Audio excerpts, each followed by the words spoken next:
Wine and Crime contains graphic and explicit content which may not be suitable for some viewers. Viewer discretion is advised. Hey! You are listening to Wine and Crime, the podcast where three friends chug wine, chat true crime, and unleash their worst Minnesotan accents. Oh, yeah. Sure do. Also some surprises along the way. Oh, yeah. About to be a twists. surprise. For example, my name is Kenyon. What? Ooh, my name is Lucy. My name is Amanda. And how well do you ever really know a person? Not well. In my case, not well. Never meet a man. No. Or Amanda. Or anyone. Or Amanda. Oh, okay. I'm ready. I'm ready. I love my case so much. I am love it excited to get into so it. much. I 'Cause I can't don't wait for know your what's coming. case. I love my case because I hate the guy in it so much. Okay. And he's a fucking idiot. Perfect. Okay. Yep. It's good. All right. Well, we have a very special fan pick this week brought to you by Gabby Folk. Oh, she's I just love- gabbing with the folks. What a great last name. Mm.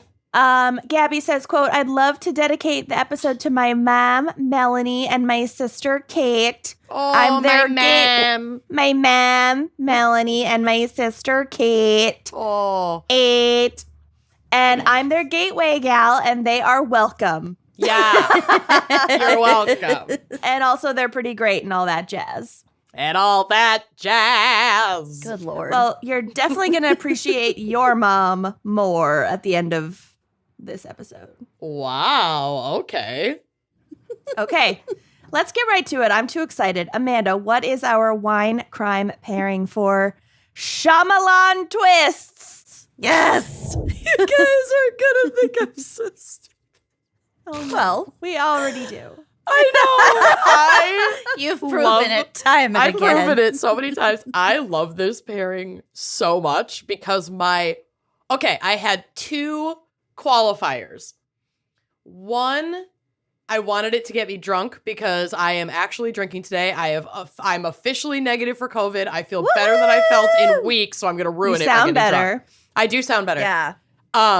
So, okay, I guess 3 qualifiers. I wanted to be able to get drunk. I wanted, again, my wine inventory is so bonkers right now that I wanted to not have to purchase something else and add to that inventory. And it needed to be a twist off. Yes, Shyamalan twist. because this episode is basically a twist off. Yep. It's a twist off. You're going to win. I didn't even try to contend with you. I know you too well to even try. I just picked something that I already thought would won. be fun. It's hard to do a twist when you're already expecting a twist. Right, when you know it's a twist. Yeah, exactly. But hopefully I can still pull one out. I think it's going to be great. And I had a bottle of sake. Oh, you're gonna get lit. Knew you were knew gonna it. do sake. I fucking knew it in my soul. Yeah. I love it. I actually don't think it might not be available anymore. This was a Winc purchase that I got because I love my Winc and I love my sake. And while I'm not going to do like a full-blown Winc explanation, just go to trywinc.com/gals, get $20 off your first order, and just join them. They're Just amazing. do it. Treat Just yourself. frickin' do it. But this is Lucky Look Futsü-shu sake. So this is a specific category of sake that is for like everyday. It's like a table sake. It's like the everyday drinkability. The point of Futsü-shu is to make the best tasting sake for the best value. So it means it's going to be like less expensive. It's going to taste really good, but it also can mean that there are not as many governmental designation rules to guide this style of sake. Okay, amazing. fingers crossed for your health. This was a I mean, bold choice for your She's fine. I foray think it's gonna back be into amazing. drinking. I think it's going to be amazing. It's made, this is like, Unregulated rice wine. Let's it's go. not unregulated. It's distributed by Winc. It was made in Japan. Unregulated. It's 14% ABV. And I'm obsessed and I'm so excited. So Excellent. should we go ahead and crack this twist off? Let's twist Do it, it. baby. Here we go. Ooh. Oh, that was a shocking Nice twist. Crack. Oh, this tastes drunk. I'm drinking love water sake so out of a much. sort of clean glass. My glass is clean. I got clean glass too.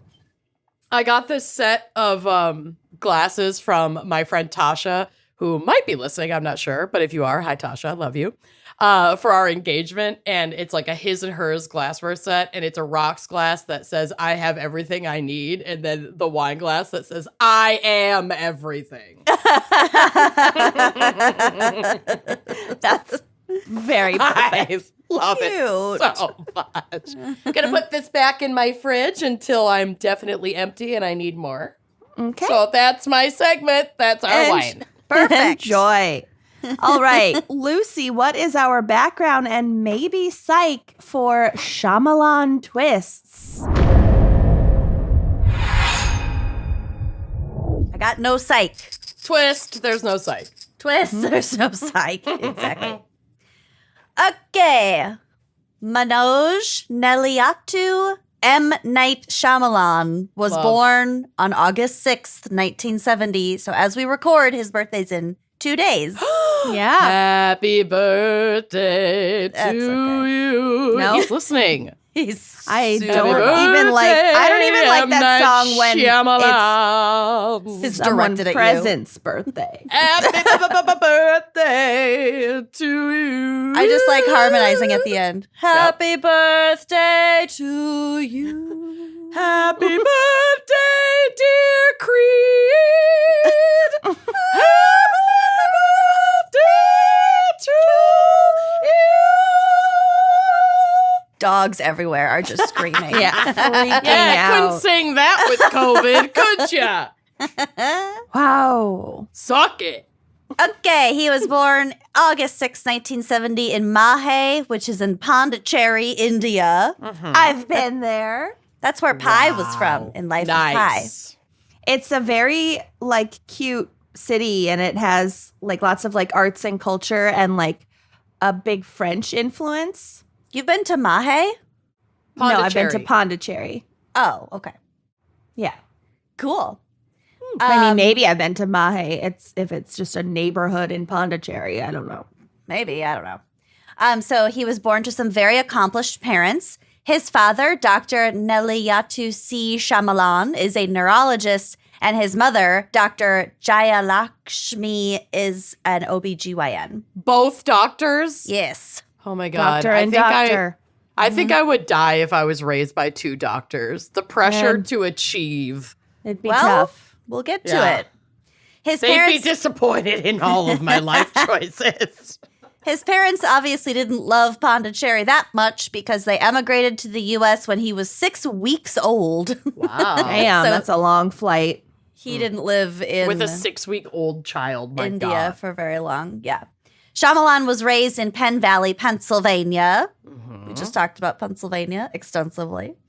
He was given a Super 8 camera at the age of 8, igniting a passion for filmmaking. I love That's it. very cute. A super by the Aren't like camera for all the of 8th his birthday. movies connected somehow to Pennsylvania too? Like every single one that he does? Most of them were shot in or around Philadelphia. Yeah. Oh, that makes sense for the show that I really like on Apple TV that he's doing. What the fuck's it called? Oh, Servant, and we'll get to it.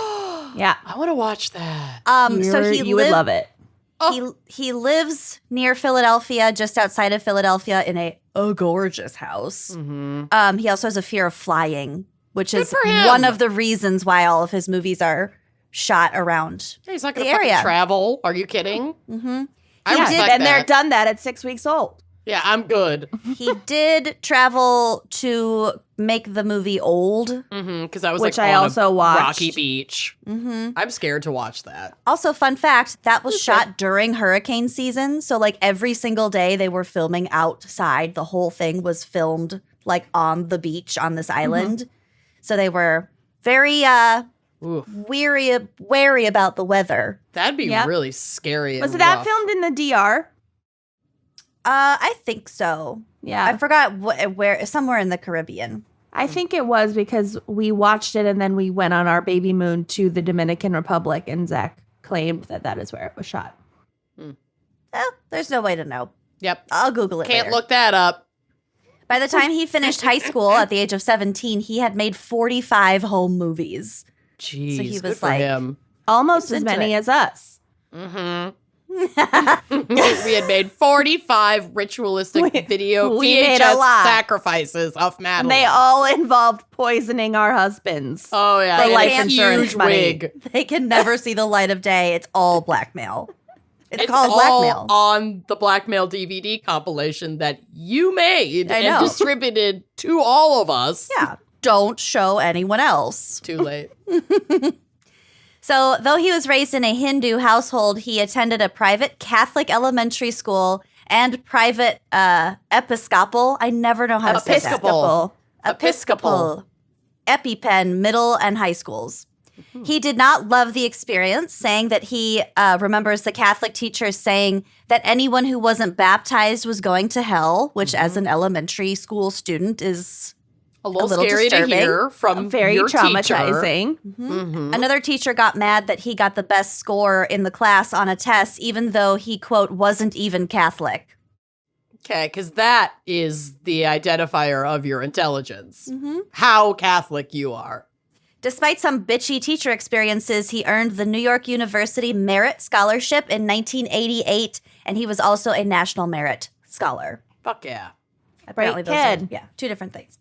His father, like we sort of alluded, really wanted him to become a doctor, but his mother encouraged him to follow his dreams. Love so it. Shyamalan attended New York University's Tisch School of the Arts in Manhattan, Damn. graduating in our year of the Lord 1992. I had no idea he went to Tisch. That's fucking badass. That makes sense.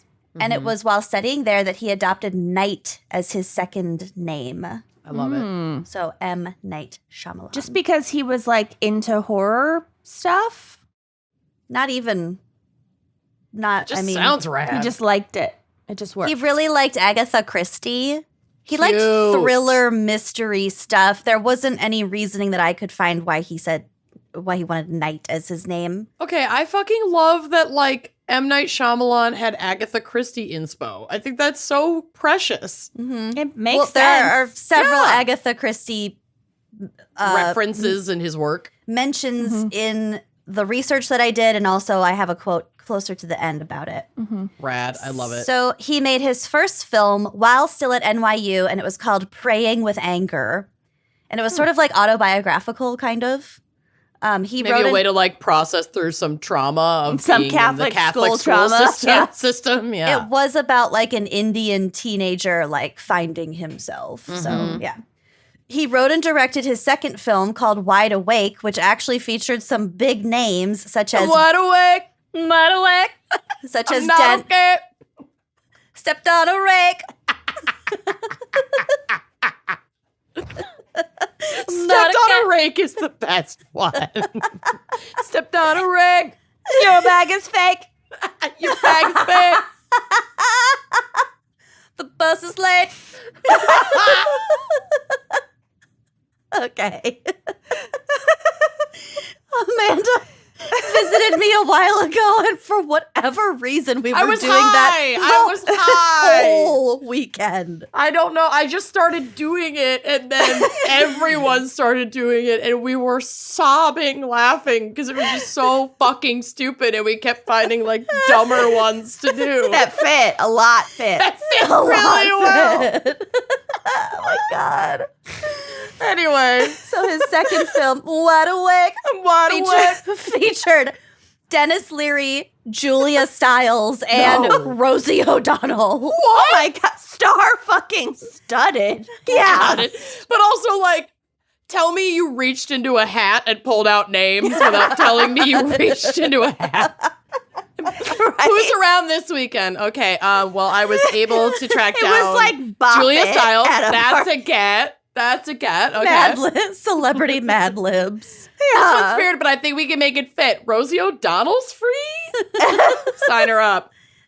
Get me Dennis Rosie. Leary's been out of the news for a while. He's probably pretty cheap. Okay. This was the 90s, so Dennis Leary was a Oh, get. yeah, you're right. And He was a get. All three were very 90s. Yes. people. All right. That is, star-studded. You're right. Mm-hmm. You're right. So despite this beautiful casting job, it didn't do great, pulling in only a little over $300,000 against a $6 million budget. I not want to great. watch this movie. Where can we get it? Ouch. Yeah. Probably for free anywhere. I'm going to look it up. YouTube. I was also shocked to learn, get ready for this, that Shyamalan was a ghostwriter for fucking She's All That. I knew that. How? I don't know how. I think because we watched She's All That. No, but he was a ghostwriter. I don't He know was how I not knew. listed. He was not given credit for this. Maybe we Googled M. Night Shyamalan when we watched Servant. I don't know, but I learned this factoid recently, and it is wild. And he's given like interviews about it. This Yeah. is amazing because that movie is incredible Yeah. and like holds up. Yeah, I mean, mostly. Yeah. I had mixed feelings about him before I started my research, but I I actually love M. Night Shyamalan. really like him now. Look, not every Oh. movie you make is gonna work, but No, like, watch some of The 'em. Visit. Holy shit, that movie's good. We'll get to it. Oh, so scary. So scary. He also co-wrote the screenplay for the computer animated Stuart Little. Oh my god. Isn't that cute? He is a Shyamalan of many hats. He is a living Shyamalan twist. Yes. So this man is full of surprises. Shyamalan gained international recognition when he wrote and directed 1999's The Sixth Sense, which became the starring second. young Lucy Fitzgerald. Yup. I remember screaming out loud. And Misha Barton. Yes, when Vomiting. she flipped open the tent or whatever. And she's Yeah. just standing there. She's under the pale, table. Sunken eyes, puke rolling out of her mouth. But yeah, when she pushes the box with the VHS tape out from under the dresser, that is Lucy. Yeah. Yeah, We that's replayed exactly that what moment. Lucy looked like at that Yeah. age. Body frame, sunken eyes, cute Hair. little bob haircut, Set middle part, probably. middle part, little Yeah. bit thin hair, just Mousy absolutely brown. perfect. Little mouse. I'll own it. I mean, the movie's incredible. Rejoice. It's so good. It added an Rejoice. extra layer of Rejoice. authenticity to all of our movie viewing experiences. Yep. I'm the creepy one. Nothing has changed. I'm not okay. I'm not okay. I discovered concealer, and that really changed the game. We all swanned out in various ways Yeah, we all had different eras of of thriving and Of, not and so not much thriving and, and super not not. thriving. Aesthetic issues. Aesthetic issues. I like that. So, The Sixth Sense became the second highest grossing horror film of all time. I recently rewatched it and it's It holds. so fucking good. Yeah. I think I'm due for a rewatch. The Sixth Sense was nominated for 6 Academy Awards, including Best Picture, Best Director, and Best Original Screenplay. And Shyamalan himself became the first Indian American to be nominated for both Best Director and Best Original Screenplay. And I So- mean, Toni Collette. Oh just- my incredible. God. I can't. Like, she's And so Bruce. iconic. Yeah. I know. He's God good. bless Bruce. He's so good. He's not going to And- be doing anything anymore, but he's so good. And it was Billy Joel Osment's first film. Haley Joel Osment, but yes. I know. I just like saying Billy Joel Osment. I didn't even catch it. I know you I was didn't. like, yeah. loved, Yes, it was. loved his work. Loved his work in American Idiot. Oh my God. But honestly, wake me up when September ends. So Shyamalan said that the film was inspired by an episode of Are You Afraid of the Dark? Yup. Specifically, the episode called The Tale of the Dream Girl, where the premise was that the lead characters are being ignored by their friends and family, and they don't understand why until they're dead. They're dead at the end of the episode. Are You Afraid of the Dark? Spoiler. Is so good. It's so good. It's my favorite. You can stream them all on Paramount Plus. This is not a paid ad. I just need This is everyone to know. Not a drill. I'm cold. I get like a rush of like oxytocin when I see the match lighting. Are you kidding me? That opening sound where it's like, and then it's like a creaking boat. I like lose my shit. It's so good. I was raised on television. These shows made me who I am today. I didn't have cable for a lot of years, so I missed out on a My grandma lot. had it. I could only watch it at my grandma's house, which probably added to the good memories because I could like. She had 2 cats. Her house always smelled good. She always had M&Ms in a dish. Everything Classic you need grandma. as a kid. Yeah. Yeah. 2 cats and M&Ms in a dish and some cable. That's it. Done. Yeah, Who needs health care? I'm good. We pushed her L-shaped couch together to make a bed boat. I love that. Gotta make a nest at Yeah. a grandma's house. Yep. Yeah. Making a nest at grandma's house is something I was never allowed to do because my grandmother would not let you move or soil a thing in her home. Frankly, either grandmother. Well, who would That want to was sleep on a plastic couch cover anyway? Literally, my grandma Helen's furniture in her living room for like decades was like wrought iron outdoor furniture with those like rubbery cushions on them because she loved the like Baroque look. Oh my God, what a weirdo. It was the least comfortable furniture. She never owned a comfortable chair. And she got rid of my grandpa John's lounge chair because it was hideous and replaced it with this like, I'm looking at it right now, this like French hand carved. I mean, it's a stunning chair, but my grandpa was like, I can't fucking sit in this. So he would like sit in a lawn chair in the garage. I'm old. I or cannot sit in this. He like hung out in the garage, or I think he was In a allowed to have his lawn chair. recliner in the lawn chair. I think he was also allowed to have his recliner in the unfinished basement where he kept his tools. He just went down there and sat in the dark. Yep. Are was the you only- afraid of the dark? It was the only comfortable place for him to go. Poor Oh bastard. my God God. bless him. Yeah. So making a fort would have been more of a visiting Auntie Gail move. A nest. Nest, yes. Oh, bless Gail. I love that bitch. Okay, fun fact about The Sixth Sense. This is from cracked.com. When he read the script, Walt Disney Studios then president David Vogel didn't bother going through the customary channels and immediately bought the rights to The Sixth Sense. Vogel's boss was livid. They had to get Spyglass Entertainment to finance the movie, leaving Disney with only a 12.5% distribution earning, considering Disney how fucked up. fucking successful that movie Yup. was. Yeah. So he was fired soon after that. Was it like was he furious because it was like an image thing? Like, we don't want Disney's name on this like horror genre? Or like, why was he mad? No, I mean, Disney owns a whole I know. shitload of whatever, but I think he was mad because he like, didn't he like wasn't get the involved in he the didn't get the process. proper permissions. They didn't like go through the Negotiate. numbers. It's like They didn't ego more than negotiate. anything else, it sounds like. He just saw something that he wanted, so he snatched it up so quickly without a whole lot of background research. Which, sure, that which would be... painted them into a corner to only get 12.5% of their distribution earnings. So Okay. it wasn't a good move. Not that Shyamalan cared, but. Another fun fact about his movies that I didn't put in here is that most of them have some element of a car crash.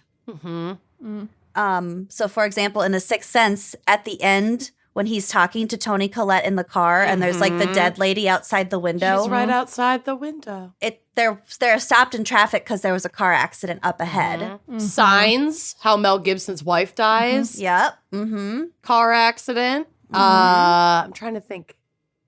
I don't think there's not really one in the Servant. Bill. Oh, Involves a car and accident. In the village, wasn't one of the people who had experienced some sort of trauma? They had like lost their child in a car accident or something. I don't fucking remember. I don't know. That movie's really good too. Most of them involve a car accident. I didn't know that. That's cool and sad. So Shyamalan was also approached to direct, are you ready, Amanda, one of the Harry Potter movies on 3 separate occasions, 3 separate films. No, J.K. Rowling's a turf. I won't touch it. I think it was before we all knew that. I know. Maybe he knew. Shyamalan Twist. He didn't know. I'll tell you why he turned them down. Fine. So he offered to direct the first film in the franchise on the recommendation of his friend and idol, Steven Spielberg, but he turned it down due to commitments for the movie Unbreakable. After the massive success of Signs, he was again approached to direct for Harry Potter and the Prisoner of Azkaban, and then later for Harry Potter. Which has a Shyamalan twist. There's a big Shyamalan twist in that book. Turned movie. Okay. About Sirius Black. So fabulous. Would have been a good fit. Okay. And then later for Harry Potter and the Goblet of Fire, but he turned both films down to work on The Village, and then also his since dismissed adaptation of The Life of Pi. So he was going to He was too busy. do the Life of Pi movie, but something else got ended up fucked. doing it. Yeah.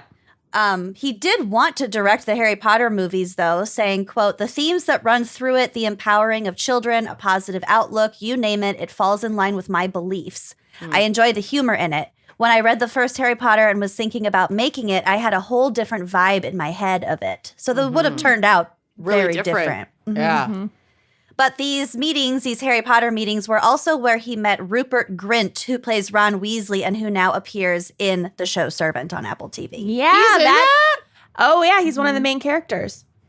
Okay, I got to start this tonight. I know. Yeah, Give me your you're gonna- login. You're gonna Okay. friggin' love it. I've been saying so for months. I don't remember you talking about Servant, but She's told me because I like Okay. M. Night Shyamalan. I did watch Severance on your recommendation and loved it. So I'm not blowing you off. I just don't remember you saying that. So I'll start it tonight. Okay. I'll report back. Okay. Don't be mad at me. I'm not mad. I'm happy. She's I'm furious. fine. I'm fine. I'm not mad. My back hurts, so my face is unhappy. That's the grimace. Yeah. I was like, why are you? No, I'm looking at not me mad. My back just really hurts. Okay. So The Very Village, fragile. onto The Village, the ending of which Kenyon totally ruined for me. Do you remember this? I called that twist so 5 fast. minutes into the movie. I'm actually Less. shocked that you did because I did not I called see that it coming. literally. I called it in my own brain. Like Lucy said, like 5 minutes into Opening the movie. credits. In Yeah. your own brain, I have a vivid memory of you just eating Blurting buttered it out. popcorn and just going, I bet you that this takes place in modern times and that's going to be the twist at the end. And I was This like, is you Kenyon's trauma for being forced to work at like fucking Fort Snelling as like a butter I'm churner or some Murphy's shit. Landing. Murphy's Yeah. Landing, that's right. One, yes, we had done camps at Murphy's Landing, so I was well aware of that The existence existence. of these villages. The Village. And these two, villages. I'm really good at guessing twists and things, and it drives Zach nuts. I can just hear you like smacking your popcorn. I bet he's dead. Yeah. Just Bet he's been dead the whole butter time. all over your lips. That's bet modern you. day. I bet I'm really good at it, and And really it bad does- at keeping it to yourself. Well, you get so much as the guesser. You get so Joy much out more of ruining it. satisfaction of being right if you say it out loud and you have a witness. right, and you're not at the end being like knew it the whole time, and then people As- are like, "The fuck you didn't." As the person watching with you who would have enjoyed experiencing that should write it twist down. in real time. You should write it down and then hold With a it up and get a timestamp. photo of you holding the day's newspaper or something. Yeah, holding a Yeah. clock. Or just Yeah. write it down and then At get the up and beginning, like slide set it it over next to to the Lucy. TV. Yeah. Oh, I like this. This is a good. This could be a game. I like this. Yeah. Mm-hmm. Yeah. I would win. I'm Okay, really I fucking would good at it. actually 100% love to play this where both parties watching do it at the top. Put their guesses by the TV, watch the movie, and then they reveal at the end if they knew. I'm adopting this. I love this. Okay. Yeah. Yep. We solved Kenyon's biggest marital dispute. You're welcome. Speaking of Murphy's Landing, Oh, God. Shyamalan had his actors for The Village go through a 19th century boot camp to get them prepared for their roles. I believe So, it. like, I'm prepared. Empty a latrine, honey. Empty We that had to chamber go pot. sit Weave, in a baby. pioneer cabin house and like hand an old woman tufts of fucking wool. She was carding wool. Yeah. In the July. It was really Holy hot. shit. In like layer In- upon layer Yeah, of in crinoline. petticoats Petticoat. Yeah. Horsehair petticoat. and bonnets. And then like once every 4 hours, a tourist family would come in and be like, oh, I bet you've never seen one of these before. Like with like a camera and like take our picture. We were like, ooh, a futuristic item. She's a witch. Burn She's a her. And then Lucy And and I then would be like, every- we need to go fetch water like every 30 minutes. Go out Every- to the parking lot, just sit in my car for a couple minutes. With the AC Yeah. blast. Listening the radio and the AC, occasionally driving to KDWB. Taco Bell In and your coming back. full fucking garb. We did. We went Bonnets. to Taco Bell in bonnets and went to the drive. No shoes, full regalia, snuck away to go to Taco Bell. Yep. It was awful, but really funny. Come looking back back with on just it. like one diced tomato stuck in your bodice. And like Baja Shredded Blast cheese. mouth. Just chewing on one of those cinnamon twists. God, it's just the worst ever. Wow, that's so dumb. Love it. Yep. Yeah. So, okay. Shyamalan was also approached to direct 2000's Spider-Man, 2002's Batman, and The Chronicles of Narnia, The Lion, the Witch, and the Wardrobe, but he turned all of those down for other projects also. I wish he had done the Narnia one because it's not Wouldn't as that good have as the been really BBC good? version Yeah. at all. Would have been good. And despite being a massive Steven Spielberg fan, he also said no to writing the fourth installment of Indiana Jones because he had such respect and high regard for it. He didn't want to fuck it up. So he said, quote, I was asked, but it didn't work out. It was a tricky thing to get the four of us, meaning himself, George Lucas, Steven Spielberg, and Harrison Ford, together at the same time and on the same page. It was just a tricky time. I didn't think it was the right thing for me to do. So he didn't want it to feel like cobbled together or like he That's couldn't give fair. it his full attention. That's really fair. I heard somewhere recently that like somebody asked if like Chris Pratt maybe wanted to be the next Indiana Jones, and he like talked to Harrison Ford about it, and Harrison Ford was like, don't you get it? I'm Indiana Jones. When I go, it's gone. Oh. Also, fuck you, Chris Pratt. Yeah, I don't like Chris Pratt. Eat my ass, Pratt. Pratt. But so he might actually have been better off with those movies because beginning in 2006, Shyamalan hit a little bit of a bummer streak Yeah. with The Lady in the Water. Which I think is actually good. I don't think that's in the bummer pile, personally. It's not my kind of movie. It's not. It's not The Sixth Sense, but it's a beautiful movie. Also followed by The Happening. Worst movie ever made. Yeah. Absolutely awful. Mark Wahlberg is already trash for 1,000 reasons. But it was like What was that one about? That's the one where the trees are trying to Killer kill people. trees. They Oh, make God. people And die by fucking suicide. Zoe Deschanel, who I already am like meh.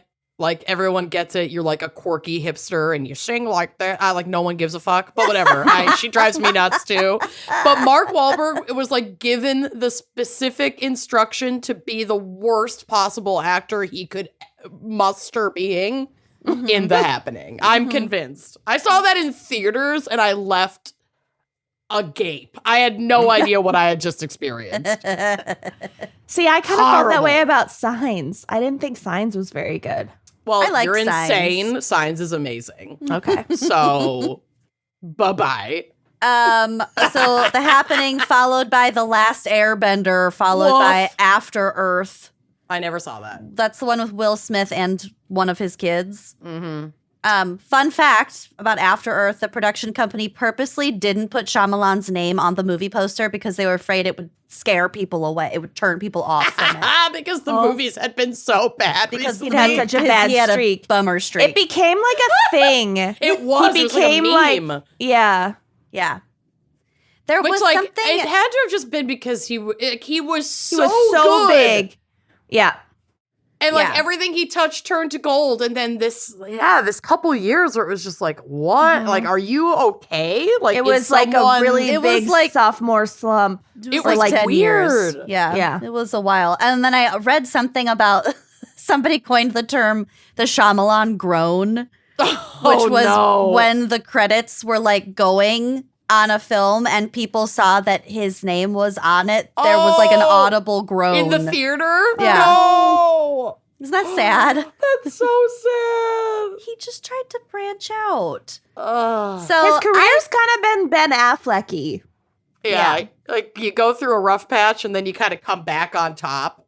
Well, I think the truth was that he was just better at thriller and horror movies, but he just didn't want to admit it to himself at the time. And this is from Rolling Stone. In his 20s, Shyamalan said, quote, "I don't think you could have told me that making thrillers for your whole life wasn't a bad thing. At first, it was a sense of, hey, I can make anything. But that's hypocritical because when I pick up an Agatha Christie novel in my library, I have a strong expectation. So I get it. When I became happy with the idea of making thrillers for the rest of my life, everything went right." So finally, in 2015, he got his groove back with The Visit. Yes, and that movie is fucking awesome. I feel like it's so underrated. Like it's really fucking scary. It's scary. Yeah. So one of my other favorites, released in 2017, Split, is that's easily also one of really his top fucking 3 good. films. That Kenyon, movie have you is seen it? nuts. Oh my god! It's And a what's guy, his face? The British guy who's in all the X-Men movies is so good James in that. I don't McAvoy watch- or something. Yes, James McAvoy. My god, I don't he's watch so... a lot of. Oh, yes, I've seen that where he has multiple personalities. Yes. Yeah, I've seen that. That is His good. performance is unbelievable in that Unreal. movie. It's so fucking good. So I did if you see that. haven't seen it, you should see it, and I'm about to spoil the ending for you, so skip ahead if you Paula don't want to hear Kenyon. this next part. Paula Kenyon. Yeah, skip. Here I go. The ending has a classic Shyamalan twist in that Bruce Willis shows up at the last minute, setting the film up to actually be a sequel and also like a villain origin story for Unbreakable. Yeah, like a prequel, right? Kind of. Like, doesn't it come in the timeline? Doesn't that put it before Unbreakable? I don't think so. I think it puts it So after. I definitely missed that, But I'm because not I never positive. saw Unbreakable. I Oh. didn't love Unbreakable, but it's pretty good. Like, it's not my favorite, but it's pretty good. And then one of his more recent movies, Glass, is like the third film. Like Unbreakable was on its own. Yeah. And then he did Split, kind of designed to merge with Unbreakable. And then Glass okay. is like with all of those characters continuing the storyline. Yeah, and isn't Samuel L. Jackson in that? And his, like, he's Mr. Glass, and, like, his bones are, like, so brittle that, yeah, okay. That's okay. him first in Unbreakable, which, by Got the way, Shyamalan wrote Unbreakable with specifically Samuel L. Jackson and Bruce Cool. Willis in mind for it. Ooh, I like that. Cool. Okay, so Glass sort of combines Split and Unbreakable. They're all really good movies. And this is coming from someone who really does not care for action and superhero movies. I But enjoyed it's, like, all of not, them. It, like, is a superhero movie, but it's not. Like, Well- it's not like Marvel. Like, it's not. He wrote it originally to be like a comic book Yeah. movie. But then when he was pitching it in like 2000-ish, all of the people he was pitching it to were just like, comic book movies just don't do very well. It'll be a really fringe kind of niche market. And then like a year later, fucking X-Men came out. Yeah. Yeah. And, like, all the Shattered that. Spider-Mans. Yeah. So he had to rewrite it so it was less superhero-y, comic booky, which I liked it better that Yeah, way. I think it's like, I think it's cool how it ended up being made because it isn't like so more realistic. obvious that it's a fucking comic book movie. you don't have to suspend your disbelief quite as much. And I hate suspending my disbelief. I cling to my disbelief. Oh, yeah. Okay, so anyway, the ending was a big deal, and he went through great lengths. We're talking about the ending of the movie Split. He went to great lengths to keep it from leaking before the movie debuted, and he even omitted it from the version shown to test audiences. Cool. I love that. Yeah. Love. So this is a little bit from Encyclopedia Britannica. Shyamalan's films are known for certain visual hallmarks, including a mix of third-person and first-person perspectives, reflections, Big one in Signs. the use of doorways and other portals to frame shots, and careful use of the color red to emphasize important characters, objects, and locations. That was huge in The Sixth Sense. I feel like it's more subtle in other movies, but like in The Sixth Sense, it kind of If you're watching for it, it's in all of see them. it. Yeah. There are so many,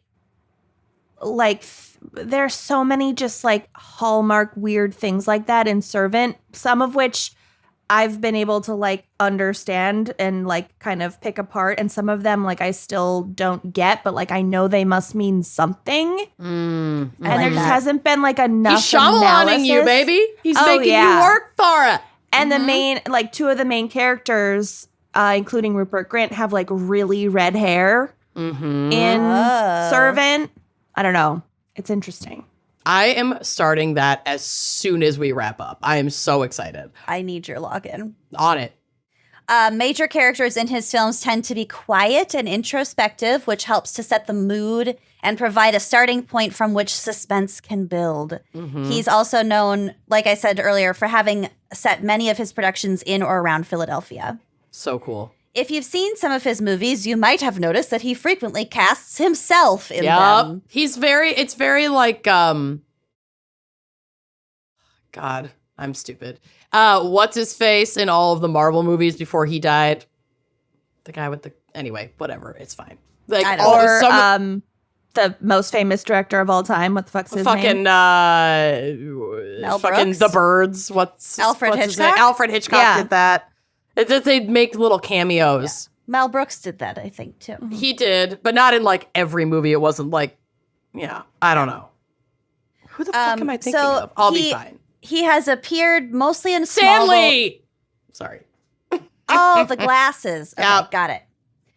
He has appeared mostly in small roles, so basically a cameo in Praying with Anger, The Sixth Sense, Unbreakable, Signs, Lady in the Water, The Village, The Happening, The Last Airbender, Split, Glass, and Old. So there's only like a couple that he hasn't appeared Right, in. where it wouldn't make sense at all. Like, it wouldn't make sense for him to show up in The Visit, where the whole thing takes place at like the grandma's house. Right, yeah. And it's like, isn't it like shot like it's supposed to be like on a video camera, like a... It's not super found footagey, but it's kind of like that. Okay. Shyamalan is not without his controversies. In addition to criticism about racist casting, plagiarism, etc., he made a misstep while promoting The Village. And this is from Mental Floss. In the spirit of Orson Welles' infamous 1938 War of the Worlds broadcast, in which Welles delivered a seemingly legitimate report of alien invaders. Have you ever listened to that? Yes. It's so good. It's amazing. And Zach used to play it when he was a sixth grade social studies teacher. They used to have like a long unit where they made Like a like lesson about radio it? broadcasts and stuff. And he did with no like Context. no context for his students. He played it. And one kid fell off their chair. They were like so scared / surprised. It was amazing. Yeah, it's really well done. Okay, so sort of like that, Shyamalan decided to try and trick his audiences too. In 2004, he conspired with Sci-Fi, the Sci-Fi Channel, to present a fake documentary called The Buried Secret of M. Night Shyamalan that posited a boy who had drowned as a child in his neighborhood. That I'm not saying posited this right. a boy who had drowned as a child in his neighborhood had sparked his interest in the supernatural. Thank you. Got it. The special was presented as legitimate in press releases, though it was actually a fictitious show designed to promote the director's 2004 film, The Village. People got really upset about it. Yeah, you don't like It did not land. a little kid dying. That's a little much.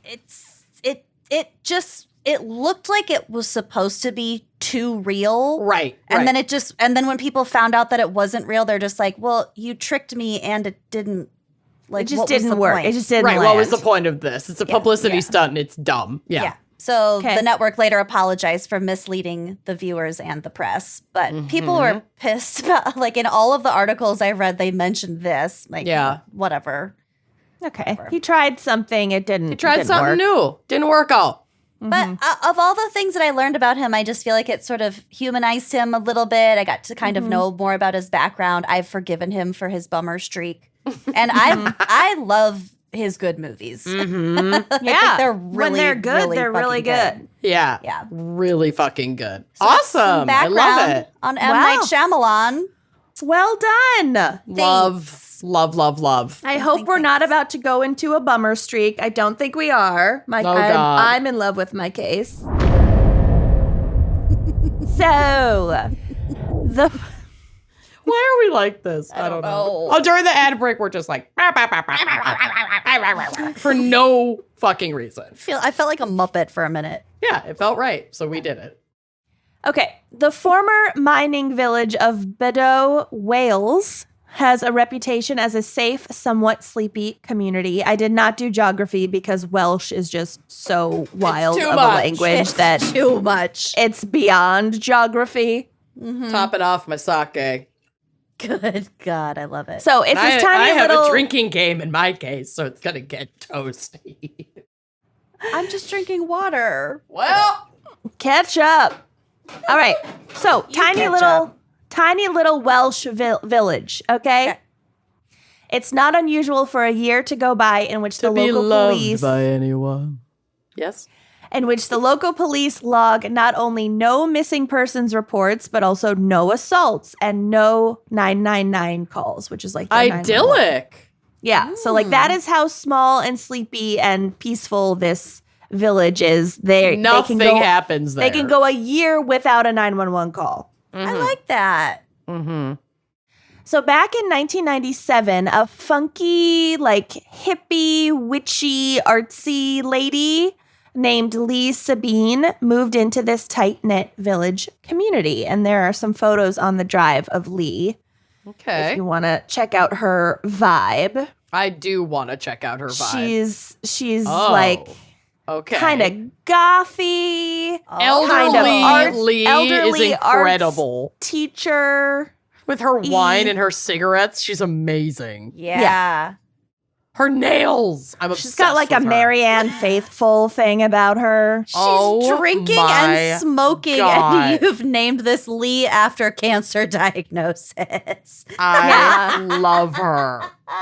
Okay. Yeah. So there was an air of mystery to her. All most people knew was that she was from New Zealand. Oh, and that she had also once been a nightclub singer. She's perfect. I love her so much. Yeah. One neighbor named Mary Gardner recalls of the first time she met Lee that, quote, she was bent over in the street looking at the ground.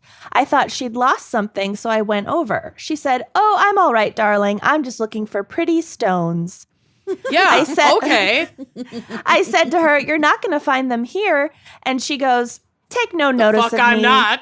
I like to do mysterious things. Oh my God, she's my hero. I love her so much. No notes. Are we allowed to And love her? But despite her sometimes Oh, God. odd behavior, Lee soon won over her neighbors, mostly as the result of the beautiful garden she created in what had essentially been a dingy lot when she first moved in. So she moved into like a flat in like a row of flats, and she had her own little, Side yard. rectangular back garden that had just been like patchy grass and dirt, and she like turned it into a nice little garden. Oh, good for her. So neighbors were soon dropping by regularly to enjoy tea, barbecues, and tarot card readings in her garden. She's the best.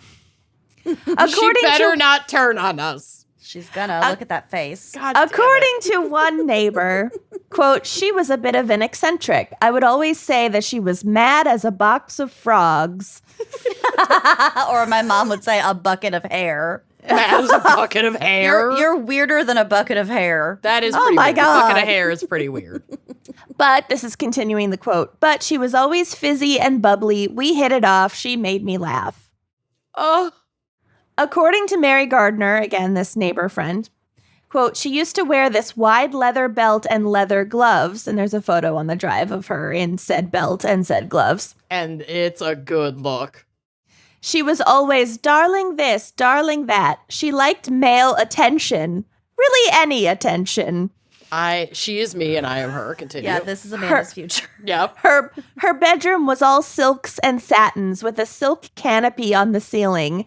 Ooh. There were different colored drapes and curtains and cushions over the bed, and the headboard was solid gold or like gold colored. Wow. I told her bedroom was like a tart's boudoir. I'd never seen anything like it, but I liked her. She was a character. Tart's boudoir. am obsessed with Lee. And I'm obsessed with Lee after cancer diagnosis. Yes. Specifically. Specifically. This specifically. But while Lee was welcoming and chatty with her neighbors, she was also extremely cagey when it came to revealing details about her own past. Good for her. The only photograph in her house was a black and white photo of herself from her days as a nightclub singer. Yes.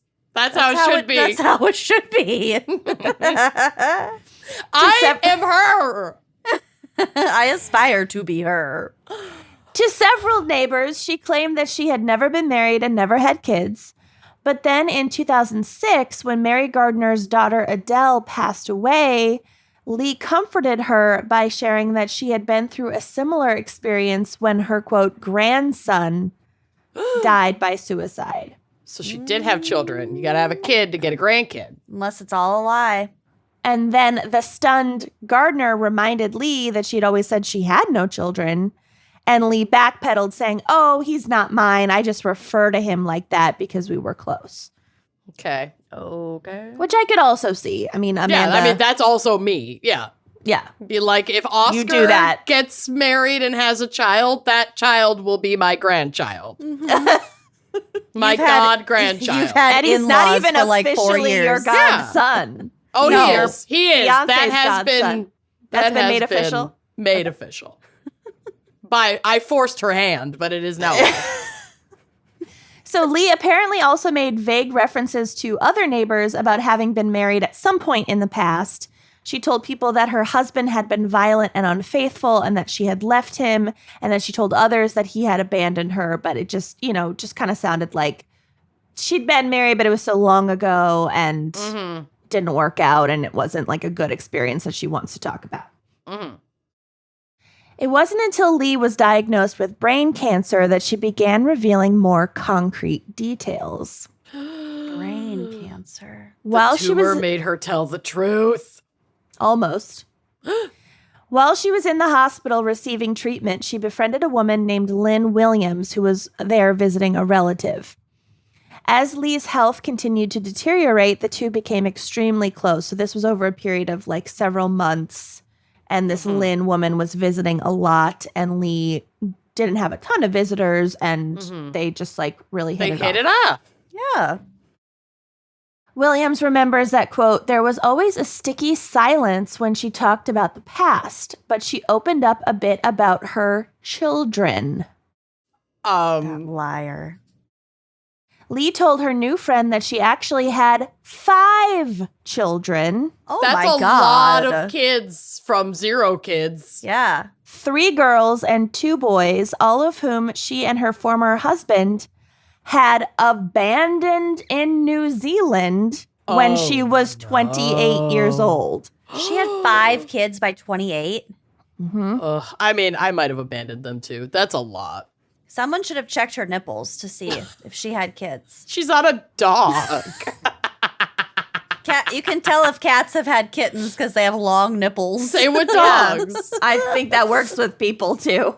Oh my God. Someone should have checked her nipples. What do my nipples say? She probably would have shown them freely. There's a complicated tapestry woven in my nipples. You might have had some kids you don't know about. I might have. These things are a mess. These things are a mess. They're like tree rings. Yeah. Just like you can carbon date by your nipples. I don't know. Something's off. Anyway, third love. Okay. So, whenever Williams, this woman,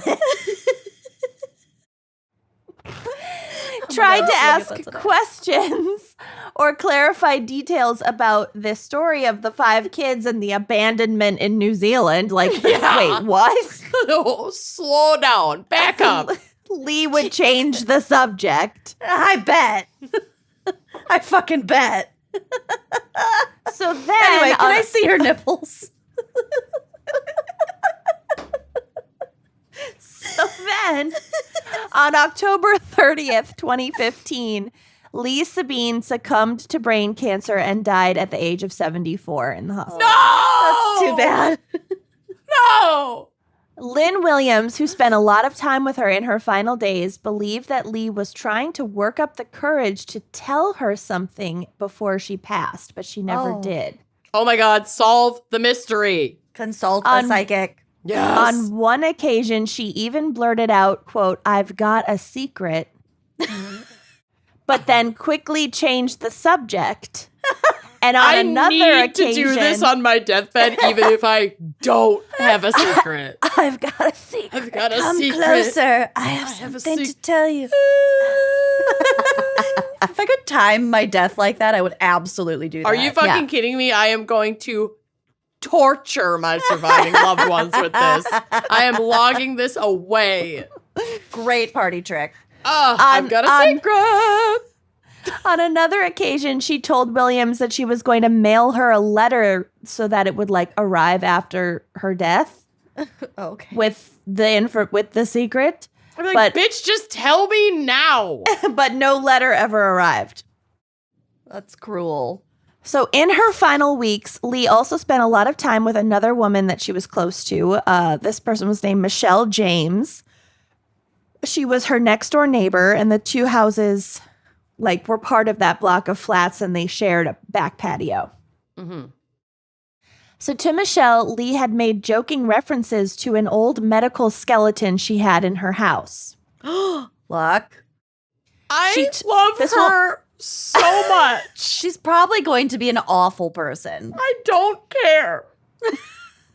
She told Michelle that she thought it would be funny if she were to put the skeleton up in the attic so that after her death, it would scare people who moved into the house after her. She's right. It would be funny. And She this is is a perfect amalgam of me and Lucy so far. I know. Totally, know. because I've done that. Oh, yeah. In And this your was kitchen 2015, so this was people the meme of doing this already out hadn't there. Hadn't happened yet. Oh, I guess You know what I mean? Legit. She invented it. She invented it. It was Basically. her idea. And so one morning after her death, in November of 2015, about a month after her death, Michelle James found herself alongside with a friend who was just there. On the patio she shared with Lee, bent over a large package wrapped in several layers of plastic. Oh my God. From the size of it, she assumed it must be the medical skeleton that her late neighbor had referred to. Oh my God, oh my God, oh my God, oh my God. Oh my God, oh my God, oh my And God. it was. No, I'm kidding. And that's my Twist, case. the end. Twist, this lady was just great. Oh, I wish for once you would do that. God. There are conflicting reports about where exactly Michelle James had found the plastic wrapped skeleton. Some sources claim that Lee had been keeping it in the garden, and others say that it was hidden somewhere in her house. On display? No, Or wrapped, still in the wrapping? wrapped Okay, in okay. layers and layers of plastic, and then vacuum sealed plastic for part of it. Why didn't she So- open it? I'm confused. The assumption is No, we're saying Lee- Lee had kept Right. this Yeah. plastic wrapped skeleton And now either she's in laid her this garden or her house. We don't know. And now her she's neighbor. laid the foundation of, I have this medical skeleton. It's like she's trying to throw people off the scent as a last ditch effort as she's dying. Got it. Okay. That's what I'm getting from So this. nothing was mailed. No. No, some the reason I letter thought never happened. I thought the skeleton was like a package that had been No. It was mailed. just found in her house after her death. Got it. Okay. Found in either her house or her garden after her death by her neighbor/friend who was going through her personal effects. Got it. Okay. Either way, it didn't take long for Michelle to realize that what she was unwrapping was not a funny prop or prank from her friend. Oh my god. As she cut through the final layers of plastic, an unmistakable odor emerged from inside and she began to scream. Oh my God. So, I mean, even if it was a real medical skeleton, it wouldn't be in active decomposition. It would be fully. Yeah. So, like, oh, holy fuck. Oh my God. Yeah, I have this rotting corpse in my house. It's a medical skeleton. It's fine. Bye. I'm going to die now. Love this. I love her so much. It's making her better in my point. I know. So Michelle's friend, Ryan or Rianne, I don't know, ran inside to call the police and report what they had just fucking discovered. When police arrived, they finished unwrapping the plastic bundle and it revealed a partially decomposed but pretty well preserved human body. Yeah, because idiot, you basically like accidentally mummified that fucker by it was vacuum shrink sealed. wrapping it. Yeah. What if? Oh my god! When you open that, it would be so nasty. What if when she Like called the liquid- cops? What? When she called the cops, the number had been like disconnected because no one ever called the cops Yeah, anymore. this is that their town. first 999 call in like years. I forgot that we were in this sleepy town with no emergencies too. Oh, Yeah, this is luck. a big one. This is an Agatha Christie novel. Yeah. Oh my god, I love it. I love it. God, it's so good. So, upon further examination, a pathologist identified the cause of death as a blow to the back of the head with a blunt object. Blunt Hammer. force trauma. A murder Hammer. investigation was launched, Candlestick. and at first, Michelle was arrested and taken into custody because, like, Finders keeper. He who smelt it dealt it. right. Oh. Ish. Fucking ish. But upon questioning her, police soon realized that she had nothing to do with it, and they turned their attention to the now deceased Lee Sabine. Oh my god. They discovered that a man named John Sabine, an accountant and Korean War veteran, had once lived at that flat with Lee, but none of the neighbors ever like remembered meeting him, and there was no record of his death. It was like he had been there briefly, hadn't made any Much of an connections. impression. Yeah. And then was suddenly gone. Or was he? No death Suddenly record. shrink wrapped. John and Lee Sabine had signed a joint lease and moved into the flat together in February of 1997. John had also registered to vote in town and like registered for some like government benefits, I think. So he was real and he was there. Yeah. The last sign of him was in April of 1997 when he had called in a prescription to a local pharmacy, but he never came to pick that up. That was like the last trace of him. Yeah, he moved. I don't know. So after this, John seemed to vanish without a trace and no one ever reported him missing. Because they were new in this sleepy ass town. He was only there for maybe like a month and a half and then disappeared. My God. Yeah, the only person who would feasibly report him is the one who probably killed him.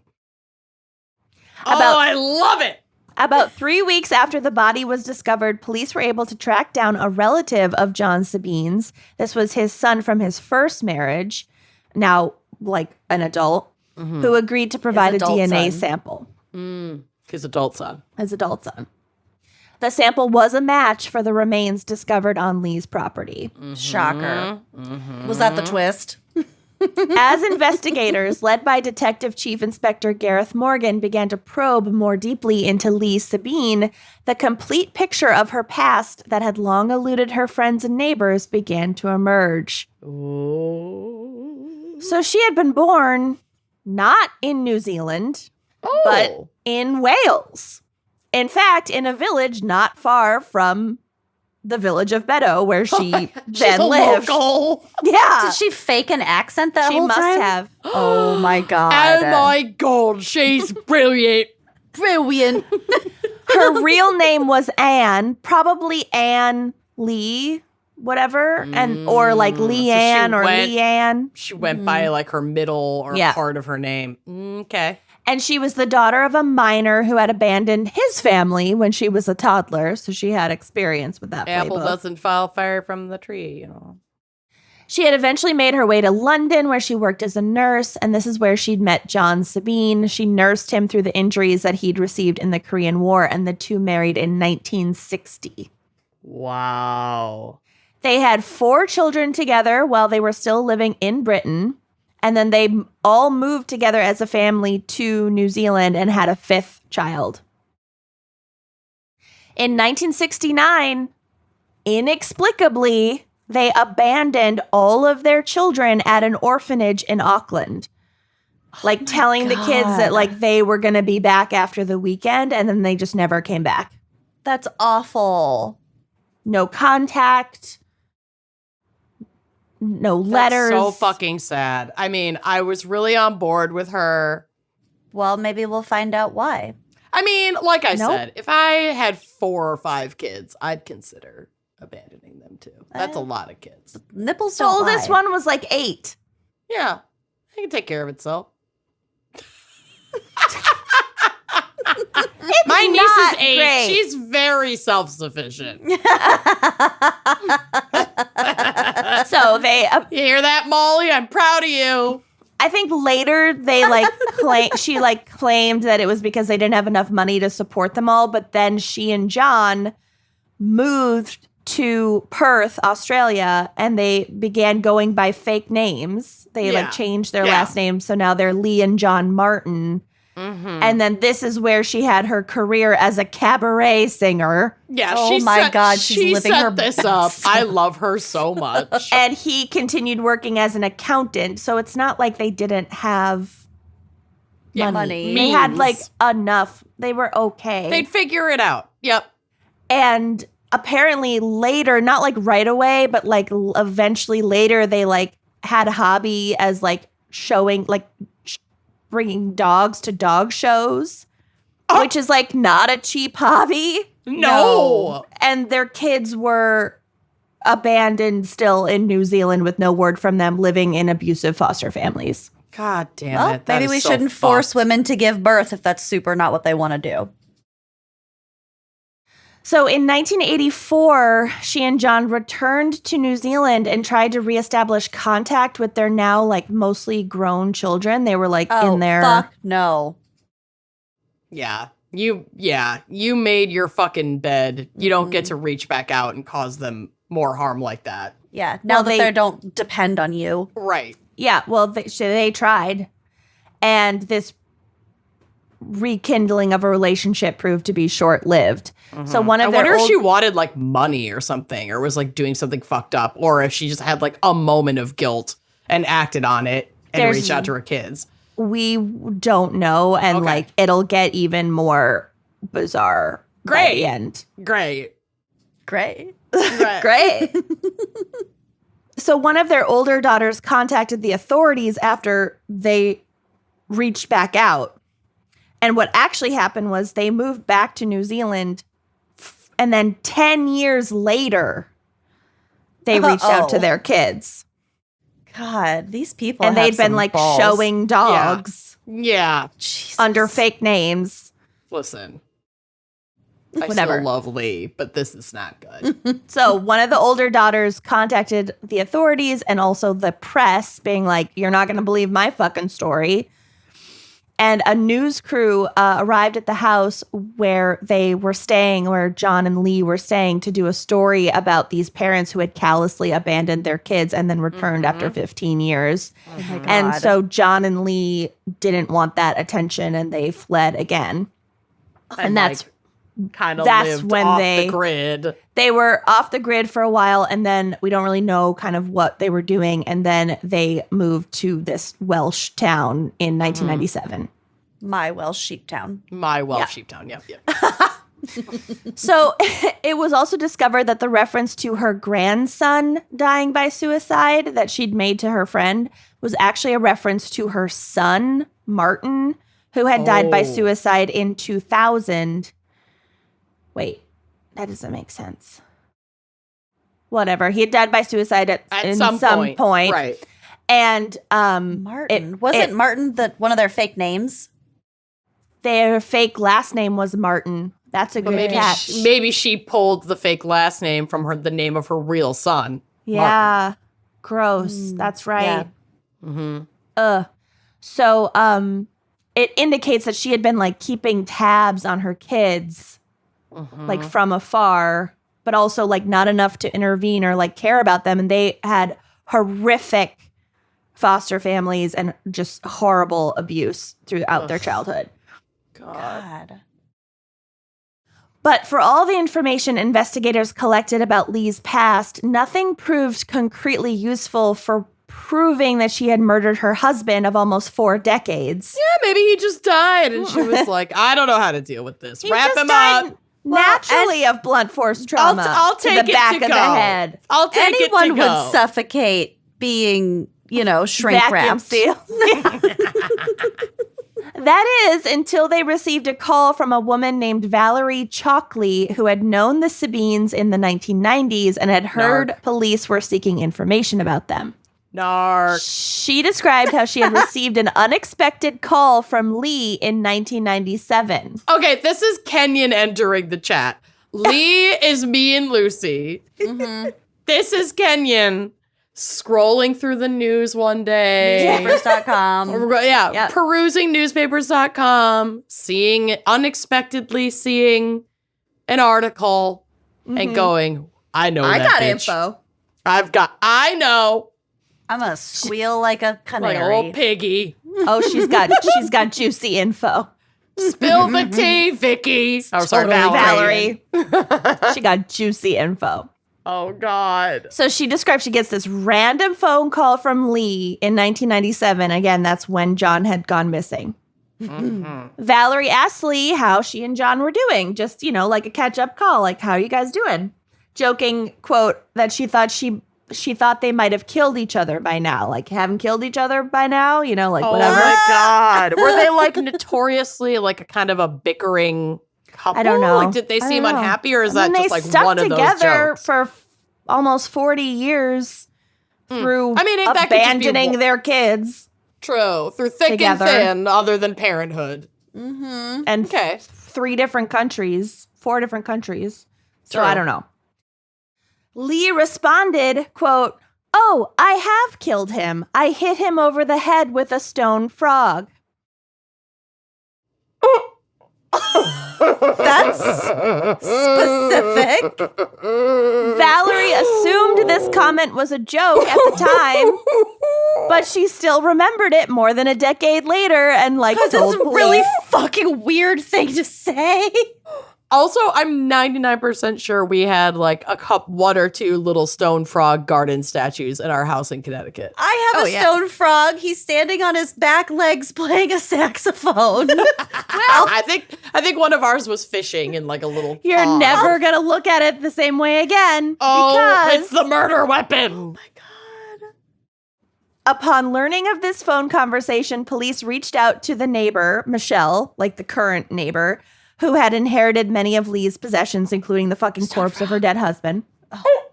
The medical skeleton. To Get it ask right. if a stone frog was among these possessions. Sure as shit. I'm sure it And was. in fact, it was. Oh my God. Well, it's a Michelle nice had- frog. You're not going to get rid of that.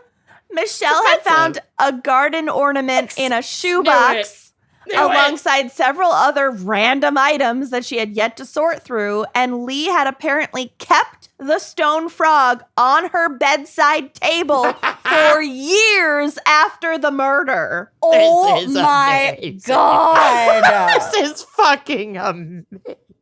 Oh. I told you, I love my case. Oh, She is unbelievable. I hate that they abandoned their kids. Yeah, she's But a I nightmare. love them so much. And it also kind of makes me feel less bad that he got murdered because he's a fucking child abandoner. So So it is was what it is. she. So was Well, she. yeah. She Well, died yeah. She died of brain cancer. in old age. There's a photo of the stone frog murder weapon on the Like drive. the actual one? Yeah. Oh, it's so cute. Oh, that's cute. I would have that on my table too. That is adorable. Yeah. Oh, it's small. Ooh, I bet I have it's a really wooden heavy. frog ornamental statue in the other room. Anyway. Yeah. Pathologists examined the stone frog and found the distinctive shape of its leg and eye to be an exact match for the cluster of skull fractures on John Sabine's head. Bugging out eye and the back leg. Oh, fucking got fit like a puzzle piece right in there. Oh my God, this Holy is so shit. bizarre. This is so weird. Chief Inspector Morgan had stated that based on the evidence available, he believes Lee killed John during a heated argument and then kept his body stashed somewhere on her property for 18 years, periodically adding new layers of plastic when it began to smell. Oh my God, that's why it was so thickly wrapped. She was adding more. Oh, I bet he was God. juicy in there. Stop. However, police were they opened it and it's just a soup with Yeah. bones in it. Police were never able to discover either the exact location of where she killed him or where she had stored the body all those years, because like they didn't find like a place where like blood had pooled. I'm guessing it was in the backyard and nobody saw. Yeah, she killed him in the garden When with the stone frog. Yeah. with the stone frog. It And was then Lee kept in the the stone garden frog with the on stone her bedside table from then on. and then So- memorialized her murder weapon so she could look at it every night and have sweet dreams. When did she kill him and when did she die? 97, she killed him. Yeah, she killed him in 97 and she died in like 2015, I think. Holy Amazing. shit. She had a whole life Almost without 20 him. years. Yeah. Being the neighborhood psychic. Yeah. God, According love to her. the inspector, quote, "We did meticulous forensic work, but nothing. It was an immaculate house." So Well, yeah. I think it must have been in the garden. She had plenty of time. Back in New Zealand, the Sabine surviving children struggled to come to terms with the fact that not only had their parents abandoned them, but their mother had then murdered their father. Steve Sabine, one of the grown sons, the surviving son, told reporters of his parents, quote, "My father was a good man, a soft-hearted man, but she was a conniving bitch." His feelings are totally valid, and it is very possible that she was the driving force behind abandoning the children. However, John is still But responsible. John is still an autonomous human man who could have stuck by his kids, and he fucking didn't. But I don't blame Steven for being like, I need somebody to fucking blame. My life has been nothing but trauma, and my parents left me, and I've gone through hell. He can feel however He can feel however he wants to feel. wants. Yep, I would exactly. be so unbelievably bitter if I Oh my were God. one of those kids. Yep, 1000%. Especially because then not only did they have the trauma of the abandonment, but then they had the ongoing trauma of like their abuse at the hands of their foster families, like just really. And then one of their siblings died by suicide. Yep, and then mom and dad pop back in once For like a randomly hot for a hot sec and then second. leave. Extra Then leave. fuck you. Then they find out that their mom is a fucking murderer. It's a lot to unpack. Yeah. Jesus. All right. This is maybe the weirdest part. What? A year before Lee died, her adult daughter Jane decided to write her mother a letter to make one more attempt to establish contact after all those years. Okay. So this is the same daughter, I think, that whatever. She maybe reached out to years Yeah. prior. Okay. In response, Lee sent Jane a card with an image of a phoenix rising from the ashes. Inside was the following cryptic note, handwritten and in all caps. I love a cryptic note. Let's go. Let's go. Quote, "Like the phoenix, I will arise from the ashes, and sleep will obey me and visit thee never. For my eyes are upon thee forever and ever. I have served my life sentence of shame and blame. Now it is your turn to do the same. Is she cursing her on a postcard? Signed, your nemesis, Anne Lee Sabine. Girl, you're crazy. And that was the last contact any of her children had with her. She sounds like she had some definite mental health problems. But Putting so that fucking aside, weird. let's try to decipher this. It's Sleep will obey me. So you'll never be able to sleep again. Right. It's like a curse. For my eyes are upon thee. I'm watching you. Forever. I've served my life sentence of shame and blame. Yeah, okay. I've done my penance for abandoning guilty. you and killing my husband. Now it's your you turn. have a sentence of shame and blame. It's a total curse. It's a curse. Your Wow. nemesis. Imagine Ugh. getting a note from your mom. Okay, well, and that would be hilarious signed if my your mom sent me that. nemesis. But under this context, not hilarious at all. You should make your mom, the next mug you make for your mom, Done. Signed, your nemesis. Your nemesis. Amanda nemesis. Dawn Amanda Jacobson. Dawn Jacobson. your full name. Done. Oh my Yeah. God. So that is my case. Wow. I don't even know what to say. It's a lot to process. The frog, I love the frog. the The frog cabaret fitting singing, perfectly into the head trauma on the skull the is like, moles. the medical skeleton joke that isn't a joke. I just think I'm I going to killed leave a a medical Tarot card skeleton. frog. readings and how we would have abso-fucking-lutely been best friends with this woman. 1,000% she Oh, would have been my new yeah. grandma. Like, Yeah. immediately. Yep. Well, she didn't want kids, so Ugh. Yeah. Wow. It's fucking that is so fucking bizarre. It's the in a weirdest shit ever. sleepy little Welsh village. Obsessed. Where is this movie? Where? I Yeah. want it. This movie would be so good. I would Think watch of, like, this immediately after Stockard Waking Channing. Ned Divine. Stalker Channing and like what's her name from fucking Love Actually, who's married to Severus Snape? Emma, what's her face? Yeah. Not Watson, the other Emma. Yeah. I know The who you're other talking British Emma. Anyway, she could play Lee quite well. about. Oh my God. Yeah. Bravo. Jesus Bravo. Christ. Bravo. Yeah. So that's my case. Shyamalan twists on twists. good Incredible. fucking work. Oh my God. Bless it. I'm going to Well- go take a picture of my frog statue and put it on the drive. All right, you guys ready for my case? Yeah. It's a fun one. We're gonna go down under today for my case. Oh, everyone's so exotic. And also back in time to the simpler year of 2008. Great year. Great year. We're also going to play a drinking game where you take a drink every time you hear a red flag. Uh-oh. I'm glad I drink water. Yeah, I might die. And while we can see what the twist is here from a mile away, there are still some exciting, things in this case that you might not see coming at the end. And the victim in this case absolutely did not know what the fuck was going on. So I am declaring this still applicable. Okay. Here we go. Still Episcopal. Episcopal. A young, devoutly God-fearing couple drink. Yeah. Yeah. Absolutely. Hold on. I need I'll do this. Get some for water. red flag. Yeah. Do you have a little flag? Oh, perfect. Okay. Yeah. Oh, red flag. 22-year-old Julian Buchwald and 17-year-old Carolyn Watson Drink. Oh. We're living separately, thank God, because she was still in fucking high school. Drink. Isn't that water? Went down the wrong Her body's pipe. rejecting it. It's rejecting it. Because This it's isn't water. alcohol. This is a lot of Sauvignon water. Blanc. I drink a lot Mango of White water. Claw. I do I have love White it. Claws in the fridge. Dang it. Oh, well.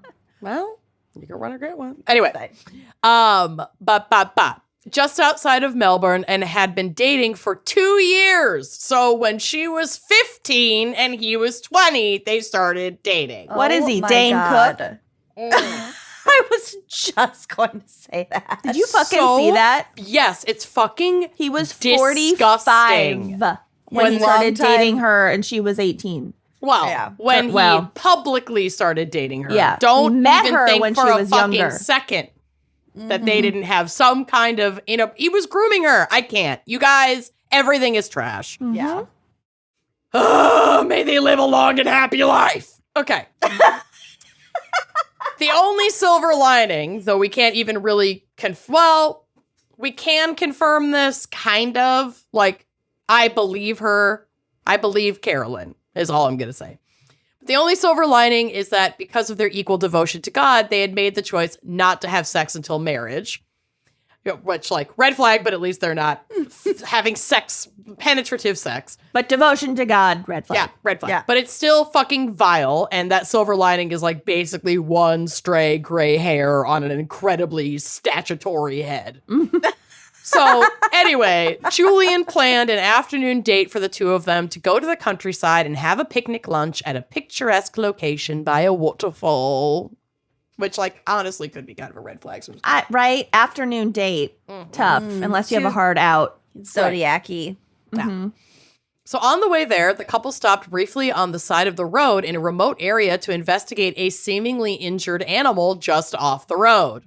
Ew. This is a red flag moment, but also one that I would completely do. Like, Yeah. if I saw a hurt animal Or somebody said, hey, pull over. There's a hurt animal. there's a dead I have animal. puppies in my van. Right. I'd be like, cool. So I'm drinking, but it is a red flag. I feel like you shouldn't pull over to investigate a hurt animal unless you're prepared to put it out of its misery. Well, totally. But that's neither here nor there in this situation. I'm just saying. Yeah.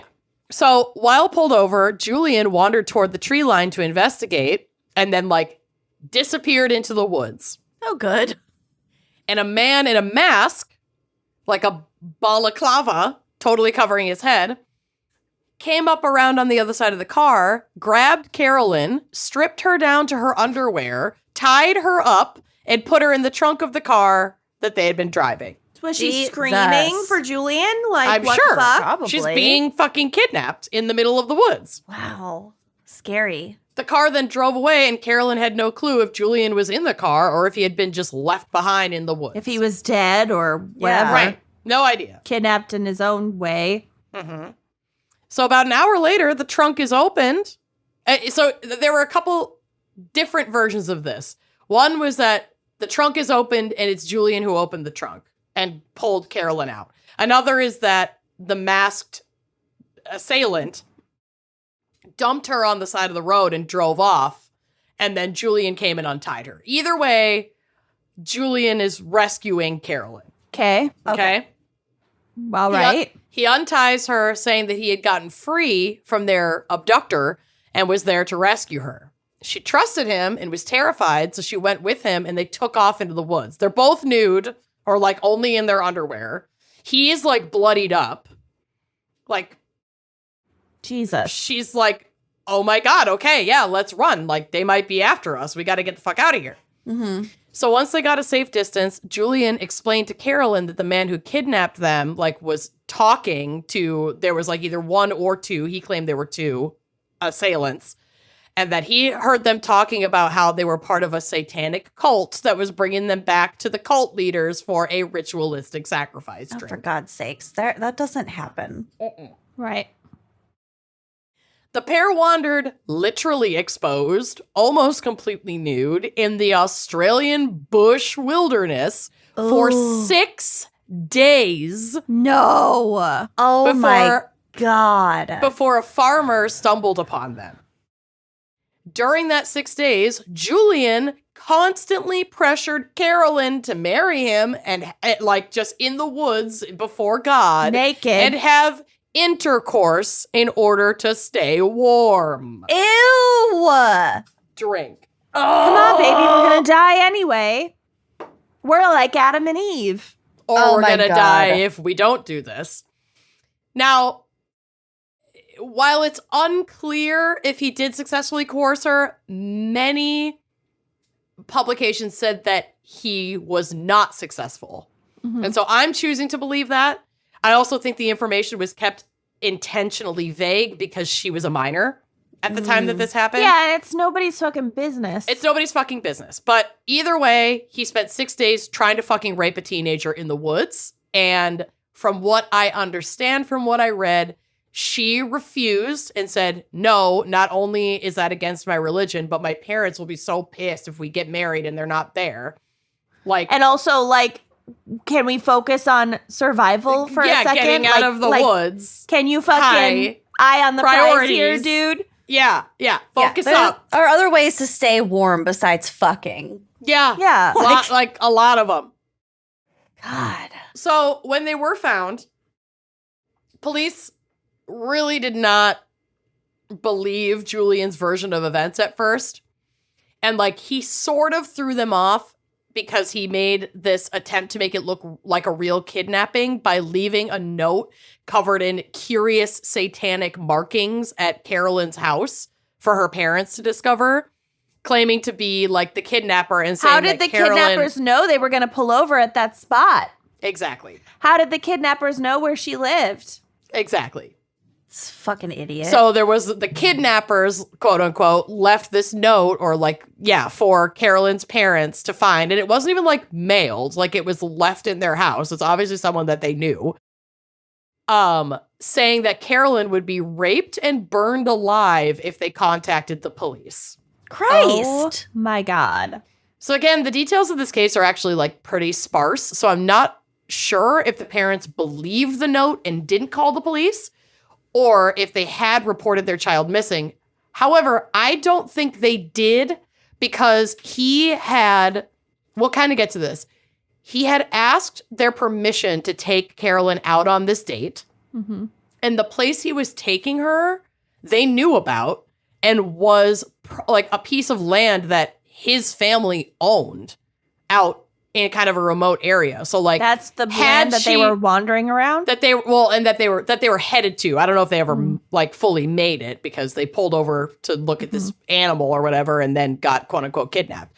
But so it's possible, like I would think, it's 2008. I would think if Carolyn's parents had called the police and been like, something's not right. She hasn't come home. This is where they were headed. This is who she's with. Like the police would have had so much to work with to go fucking look for them that I personally don't think that they called. I think they believed the note and were freaked out and like didn't call. This is and why then you gotta suddenly cling they to show your up. disbelief. Seriously, it's just like believing in things will get you into trouble. It will. Never believe in anything. So again, I'm speculating, but I feel like I'm speculating accurately. I'm picking up what you're putting down. Yeah, it's logical. You're sniffing what I'm tooting. You're sniffing that body wrapped in my garden. So, where was I? Anyway, but Julian stuck to his story until authorities pushed him like even a little bit more, and then he rolled over like a fucking dog and showed his belly. Shyamalan twist that we all saw coming. He staged the whole thing and duped and traumatized poor Carolyn in the process. What a fucking stupid fucking plan to get laid. Well, God. It's so stupid. And it is so psychotic. Unhinged. Like, y'all don't even... I'm about to tell you everything. It's bonks. And it gets more bonks. So he confessed that the whole thing was a plot to have sex with Carolyn and pressure her into marrying him, which they had already, okay. Was the sex part so she couldn't back out then and she had to marry him because of their religious whatever?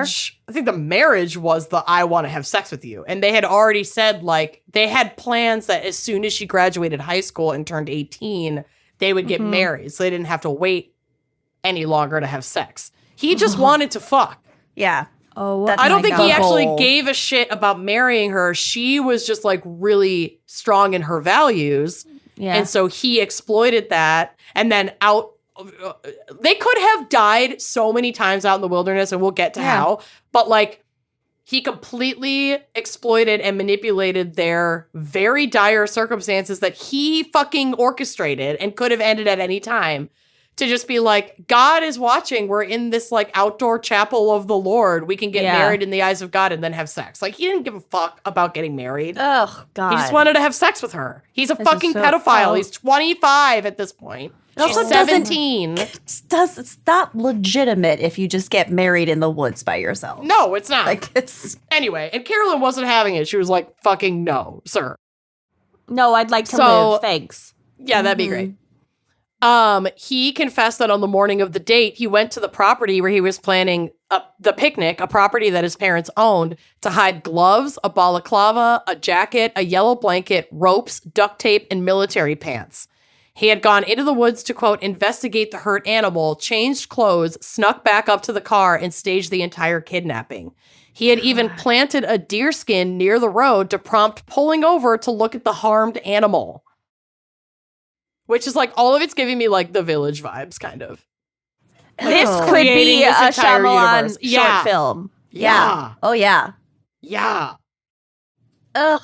So here's a more detailed retelling of the events from an article on theage.com, and the article has the greatest headline ever, like worthy of a Leslie Knope, Parks and Rec's, like Gazoixpo. The fucking headline is, quote, nailed, bailed, jailed, then derailed. The bush plot that cost a man his country. Oh my God. The drama. Love that. I can't even follow that. Okay. It's really good.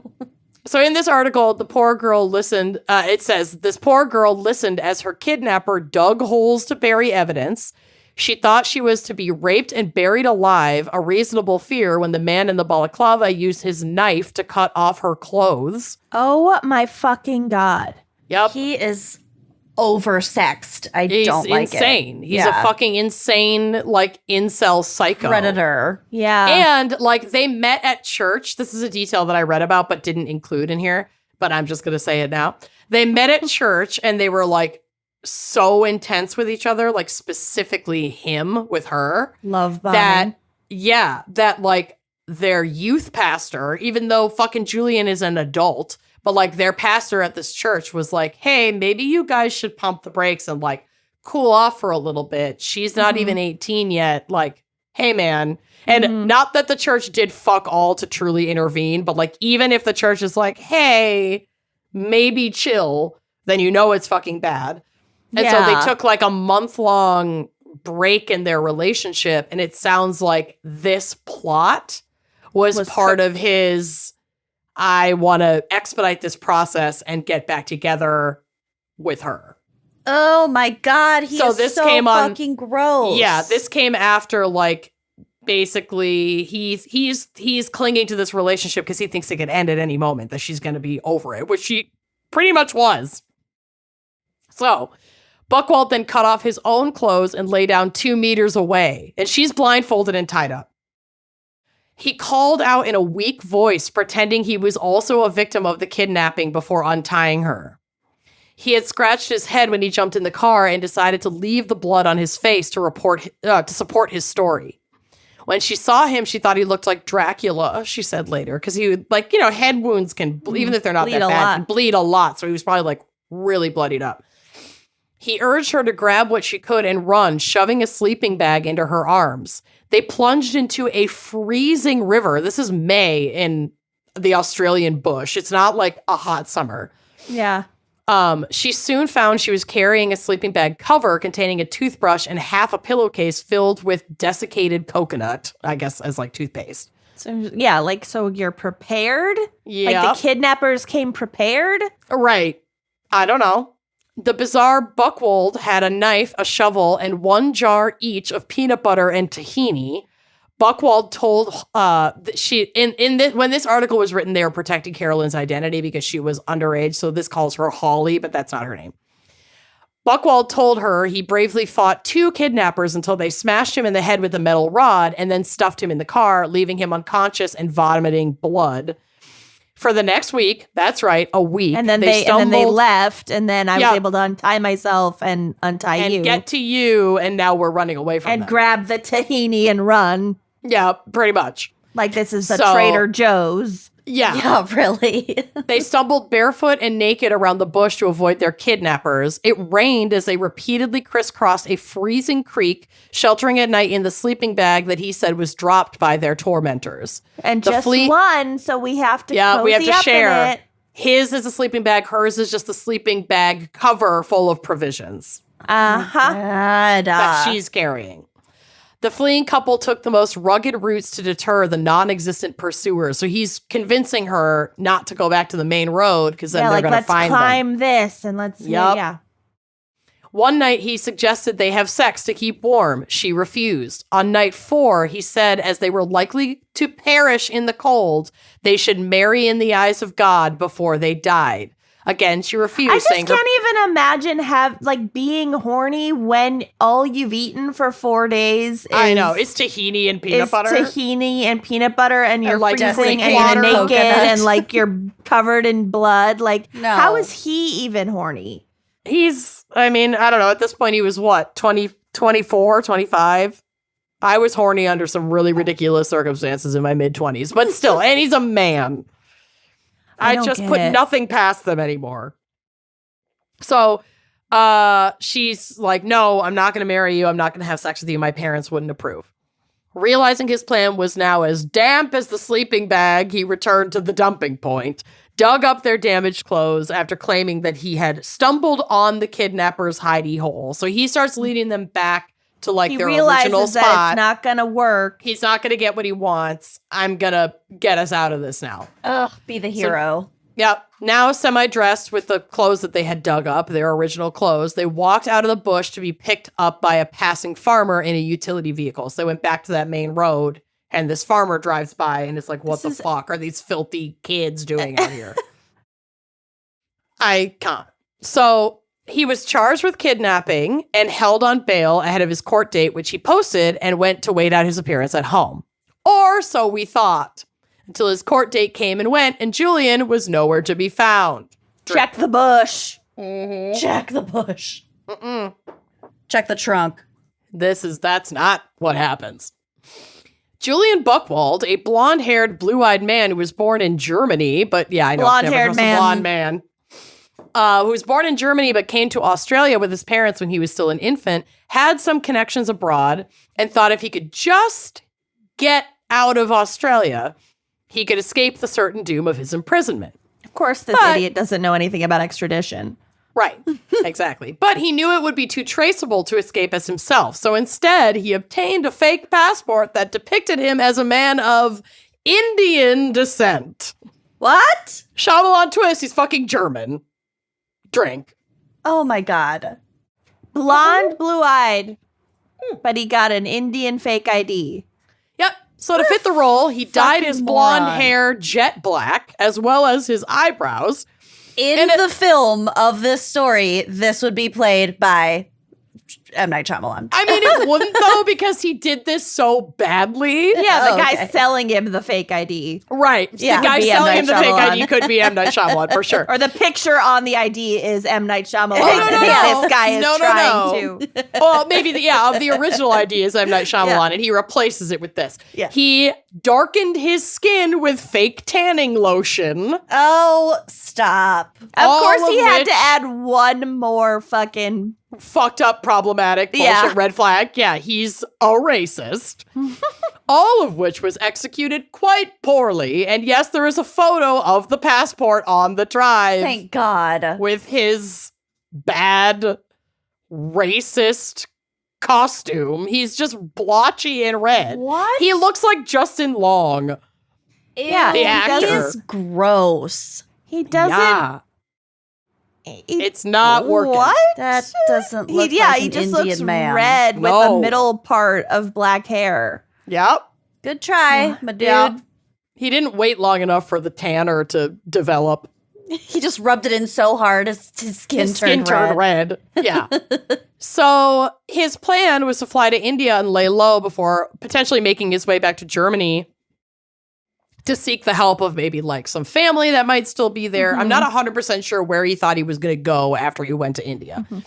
But oddly enough, when he landed, authorities in India could immediately see that this man was not of Indian descent. Yeah. So, like, They would know. he was apprehended. TK. Yeah. He was apprehended he got out of the airport, but he was like apprehended somewhere in India after not long. He did not get away with this for very long. One report said that he had substituted this disgusting brown face photo onto a stolen but legitimate passport of an Indian citizen. And this is how he was able to get through airport security in Australia. Because it's 2008. It's not like they're not checking. It's like Shantaram. Sorry. Shyamalan and Shantaram. Have you guys read Shantaram, the book? No. I don't know how true much of it is. It's probably Dramatized. It's probably a big pile of shit now looking back on it, but it had its moment in the early 2000s. And it's about this like white guy who left Australia. He was like a bank robber or something. I can't remember, whatever. The gals misremember. But he flees to India to like lie low because he's a wanted man. And then he lives in India for like 15 years and like has all these wild experiences. Yeah, fucking this guy wishes. Shantaram. Julian fucking wishes. Yeah, no, not a success. So Indian authorities sent his ass back to Australia, where he was greeted at the gate by police and arrested once again, this time to be held without any bail because he's a fucking racist pedophile flight risk. He was sentenced to 7 years and 9 months jail for the original offenses and an additional 6 months to be served for skipping bail, for which he pleaded guilty. But Julian wasn't going to give up, and he filed an appeal against his conviction and sentence in the Victorian Court of Appeals, claiming miscarriage of justice and mishandling of his case by his legal team, as well as an unfair amount of time spent behind bars, which, I'm sorry, You 7 fucking years. traumatized a child. Yeah. And even if you didn't actually have penetrative sex with her, you Right. still sexually assaulted her. 1,000%. It was coercion, and Yeah. that he risked both of their lives. You cut 100%. her clothes off with Yep. a knife Yep. while wearing a balaclava. They could have fucking frozen to death. It They was- could have. yeah. She could have died of Salted. exposure and hypothermia. So it was refused unanimously by justices whose names are not important, justices in Australia, who found that there had been no substantial miscarriage of justice and that the sentencing had been more than fair. And frankly, I think it's a slap on the wrist for the kind of shit this fucking guy did to this poor girl. And then he tried to run away and all he got was 7 fucking years and like 6 months. Like, fuck you, whatever. So I'll finish this out. He served his sentence in Australia. I'm not sure where he is now. One article I read said that Julian was deported back to Germany because he was born there and didn't have full singular Australian citizenship. And now he might he's have a had dual felon, citizenship and, so and now he's a "Get felon. out." Exactly. So they sent him back to Germany after being released from prison in Australia, which would be a big change for him because he grew up in Australia. He only speaks English. He doesn't speak a lick of German. He knows Or nobody Hindi. or Hindi. He knows nobody there other than maybe some distant relatives that he's probably pretty much never met. So Well, fuck him. yeah, good luck to him, I guess. Jesus Christ. What a And psycho. that's my case. Wow. Isn't that nuts? Both of your cases were fucking absurd. So absurd. We went all the way on this one. We They had both to. need to be made into movies. People are insane. Yeah. Yeah. Really insane. Certifiable. Anyway, Good work, ladies. And one more person is insane for supporting us, but we love you for it. Thank you, Gabby Folk, our fan picker, and thanks We to your love mom you. and your sister. Yeah, God thanks for being a bless. gateway gal. You're welcome. yeah, you're so sweet. We will see you next week. Bye-bye.